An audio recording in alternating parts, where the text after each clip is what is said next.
Coucou les amis, bonsoir à tous, j'espère que vous allez tous bien. Et c'est toujours avec une grande joie de vous retrouver ici et de partager avec moi tous ces voyages dans ces épisodes et ces énigmes et ces secrets.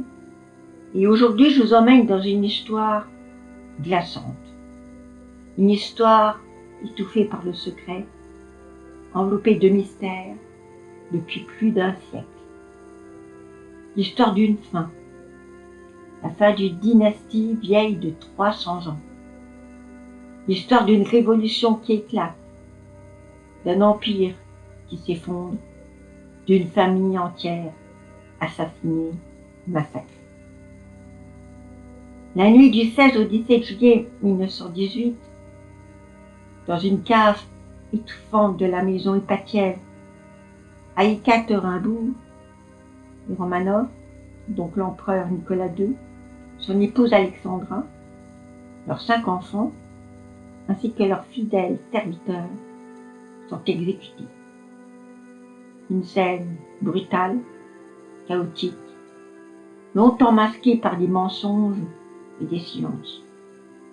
Aujourd'hui, je vous raconte l'histoire de ce massacre, mais aussi de tout ce qui l'a rendu possible. La chute lente d'un empire épuisé, les erreurs d'un tsar dépassé, l'emprise mystique d'un guérisseur, la révolution qui éclate, et enfin l'ultime nuit, la nuit où la Russie impériale s'éteint. Imaginez la Russie à la fin du 19e siècle, un géant figé dans le passé, un pays immense mais fragile, juridiquement médiéval, socialement explosif. Et au sommet, un homme timide, doux, profondément attaché à sa famille, Nicolas II, monté sur le trône en 1894. Il n'était pas un tyran, mais il n'était pas indulgent non plus. Son malheur était là. Il croyait défendre la Russie en refusant toute réforme moderne. Il croyait protéger son peuple en refusant d'entendre qu'il souffrait. Ses conseillers disaient de lui qu'il voulait le bien, mais il n'a jamais su comment le réaliser. Et puis il y avait Alexandra, son épouse, petite fille de la reine Victoria, détestée, incomprise, mystique. Leur amour était sincère, puissant, et leur isolement aussi. Toute leur vie familiale reposait autour d'un secret. Le tsarévitch, le seul héritier, Alexis, était hémophile. La moindre blessure pouvait le tuer. Et ce secret va ouvrir la porte à un personnage venu d'ailleurs. Raspoutine, le pèlerin au regard brûlant. L'histoire serait incomplète sans lui. Raspoutine, moine autoproclamé, guérisseur, mystique, manipulateur, ou saint. Cela dépend à qui vous posiez la question. Il apparaît comme un mirage dans la vie des Romanov. Alexandra est désespérée, elle voit son fils se vider de son sang à chaque crise.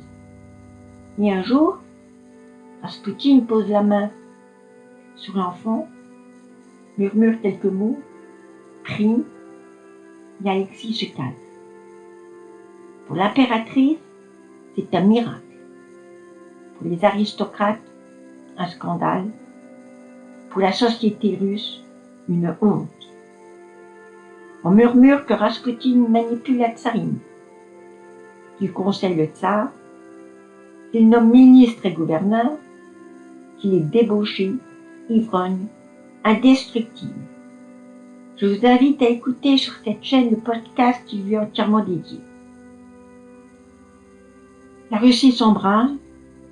À chaque rumeur, l'image de la famille impériale s'effondre. Nicolas II ne voit rien ou ne veut rien voir. La Russie s'effondre. 1914, l'Europe s'embrase. La Première Guerre mondiale est un gouffre auquel la Russie n'est pas prête. Nicolas II commet l'erreur fatale. Il prend le commandement suprême de l'armée. Raspoutine lui aurait murmuré ce conseil. S'il gagne, il est un héros. S'il perd, il porte seul toute la responsabilité. La Russie perd, des millions de morts, la famine, le froid, l'économie en ruine. Et à Petrograd, la colère monte. En février 1917, le peuple descend dans la rue. Les soldats, au lieu de tirer, rejoignent les manifestants. Nicolas II abdique. Après 300 ans, la dynastie des Romanov s'effondre. Un gouvernement provisoire est formé, mais il est fragile. Et dans l'ombre, un parti radical attend son heure, les bolcheviks. Les Romanov sont d'abord placés en résidence surveillée en Sibérie. Là, on les photographie, on les filme, ils sourient, se promènent, font semblant que tout ira bien. Mais la révolution bolchevique d'octobre 1917 change tout. Lénine ne veut pas laisser le symbole vivant de l'ancien régime. La présence de Nicolas II inquiète, car si les armées anti-bolcheviques avancent, elles pourraient tenter de restaurer le tsar. Alors, en avril 1918, on déplace la famille vers Ekaterinbourg, dans l'Oural, direction la maison Ipatiev, qu'on surnomme bientôt la maison à destination spéciale. L'univers de cette famille se réduit à quelques pièces. Les fenêtres sont peintes en blanc, les gardes sont de plus en plus nerveux, on interdit le piano, on confisque l'argenterie, puis l'électricité, puis les promenades. Ils ignorent encore qu'ils ne quitteront jamais cette maison. La nuit du 16 au 17 juillet 1918, il est presque minuit lorsque l'ordre tombe. La décision est prise par le soviet local, validée par Moscou. Le peloton d'exécution est rassemblé. L'homme en charge s'appelle Iakov Yurovsky. À 1h du matin, il réveille la famille. On leur dit qu'une attaque approche, qu'on doit les transférer dans un lieu plus sûr. Ils descendent au sous-sol. Nicolas porte Alexis dans ses bras. Les 4 grandes duchesses, Olga, Tatiana, Maria et Anastasia, se tiennent par la main. Alexandra, elle, avance lentement, affaiblie. La pièce est petite. Un hangar d'à peine 40 mètres carrés. Des chaises, mais rien d'autre. Nicolas demande, mais que se passe-t-il? Yurovsky lit rapidement un texte préparé. Le soviet a décidé de les exécuter. Nicolas commence seulement à tourner la tête. Un coup de pistolet dans la poitrine. C'est le signal. Les tirs fusent, les murs éclatent, le plafond tremble. Mais les filles survivent plusieurs minutes, car leur corset, rempli de diamants cousus pour fuir la Russie, servent d'armure. Donc les balles ricochent, elles hurlent. Les soldats paniquent, ils les achèvent à la baïonnette. L'héritier, le petit Alexis, agonise. On le termine d'un tir dans la tête. Le silence retombe, épais, irréel. Les Romanov ne sont plus. Le peloton transporte les corps dans la forêt de Koptchaki. Les corps sont déshabillés, brûlés, partiellement aspergés d'acide sulfurique. Dissimulés dans une fosse, et là, un groupe de braconniers approche. Dans la précipitation, on déplace 2 des enfants et un serviteur qui seront enterrés à part dans un autre coin de la forêt. Lénine nie l'exécution. Pendant des années, l'URSS raconte que la famille est transférée vers un endroit sûr. Mais des rumeurs naissent. Certains croient qu'Anastasia, la fille, a survécu. Beaucoup veulent y croire. Un empire ne peut pas disparaître comme ça, du jour au lendemain. Il faut attendre en 1991, l'Union soviétique s'effondre, et des chercheurs retrouvent une fosse dans la forêt d'Ekateringbourg. Mais très vite, une question cruciale se pose. Comment prouver scientifiquement que ces ossements sont bien ceux de Nicolas II, de son épouse et de leur fille? Et c'est là qu'intervient un personnage complètement inattendu. Le prince Philippe, duc d'Édimbourg, époux de la reine Élisabeth II. Alors pourquoi lui? Parce que Philippe est un descendant de la tsarine Alexandra. Et même plus, il appartient à la même lignée maternelle que la famille Romanov, via la grande duchesse Alice de Hesse, qui était donc une fille de la reine Victoria. Ils partagent donc la même lignée mitochondriale, transmise uniquement de mère à enfant. Ces mitochondries deviennent alors la pièce manquante d'un immense puzzle.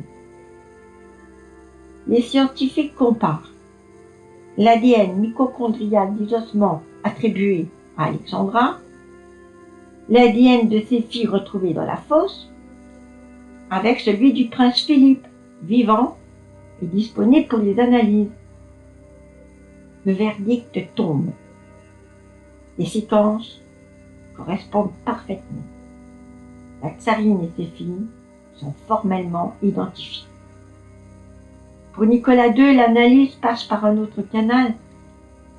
La comparaison avec les restes de son frère, le grand-duc Georges, et là encore, l'ADN confirme, c'est bien lui. Mais il manque de corps. L'héritier, le petit Alexis, est l'une des grandes duchesses. Alors on ne sait pas laquelle exactement, si c'est Maria ou Anastasia. Ce n'est qu'en 2007, grâce à la découverte d'une seconde fosse, que des analyses complémentaires, centrées sur l'ADN nucléaire et mitochondrial, révèlent les restes du tsarévitch et de la dernière enfant.